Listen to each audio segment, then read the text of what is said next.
पटना के Shambhu girls hostel में NEET की तैयारी कर रही जहानाबाद की नाबालिग छात्रा की मौत का मामला अब केवल एक संदिग्ध मौत नहीं रह गया। फॉरेंसिक साइंस लैब यानी एफएसएल की ताजा रिपोर्ट ने इस केस को एक बेहद ही गंभीर और संवेदनशील मोड़ पर लाकर खड़ा कर दिया। जांच में मृतका के अंतर्वस्त्र पर मानव शुक्राणु यानी सीमेन के अवशेष मिलने की पुष्टि हुई, जिससे संभावित यौन शोषण की आशंका को ठोस वैज्ञानिक आधार मिल गया।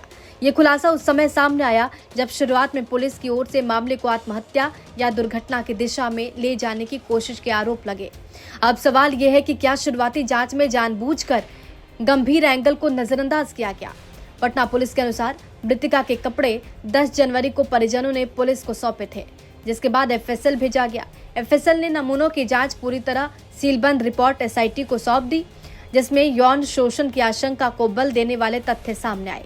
अब एसआईटी डीएनए प्रोफाइलिंग करवा रही है ताकि इस जैविक साक्ष्य को गिरफ्तार आरोपियों और अन्य संदिग्धों से मिलाया जा सके। लेकिन सबसे बड़ा सवाल यही है कि अगर कपड़े पहले ही मिल चुके थे तो जांच को निर्णायक दिशा मिलने में इतना वक्त क्यों लगा। इस मामले में पीएमसीएच मेडिकल बोर्ड की पोस्टमार्टम रिपोर्ट ने कई अहम सवाल खड़े किए।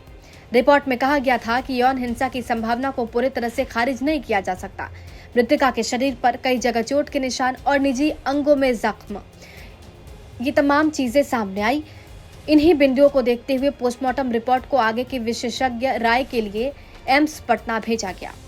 हालांकि पोस्टमार्टम के 9 दिन बीत जाने के बाद एम्स की अंतिम रिपोर्ट एसआईटी को नहीं मिली। एम्स के डॉक्टरों का कहना है कि पूरी मेडिकल फाइल उपलब्ध नहीं कराई गई, जिसके कारण वो विस्तृत समीक्षा नहीं कर पा रहे। ये खुलासा इस पूरे सिस्टम की कार्यप्रणाली पर सवाल खड़ा करता है। क्या जानबूझकर मेडिकल प्रक्रिया को धीमा किया गया या गंभीर लापरवाही बरती गई। विशेष जांच टीम यानी एसआईटी ने राजेंद्र नगर स्थित एक निजी अस्पताल के डॉक्टरों और कर्मचारियों से दोबारा पूछताछ की। जांच का फोकस इस बात पर है कि छात्रा के सिर पर चोट पहले से मौजूद थी या गिरने से आई, अस्पताल लाए जाने से पहले और बाद की प्रक्रियाओं का पालन सही तरीके से हुआ या नहीं, और 6 जनवरी के सीसीटीवी फुटेज में कोई संदिग्ध गतिविधि तो नहीं दिख रही। इन बिंदुओं से ये साफ होता जा रहा है कि मामला केवल हॉस्टल तक सीमित नहीं।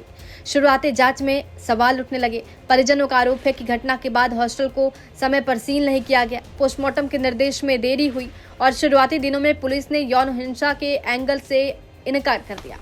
फिलहाल एसआईटी 3 प्रमुख बिंदुओं को जोड़ने में जुटी हुई है: एफएसएल के वैज्ञानिक सबूत, एम्स की मेडिकल समीक्षा, अस्पताल और शुरुआती पुलिस कार्रवाई की सत्यता।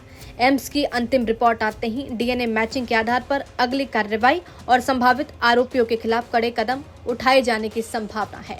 ब्यूरो रिपोर्ट, बिहार तक।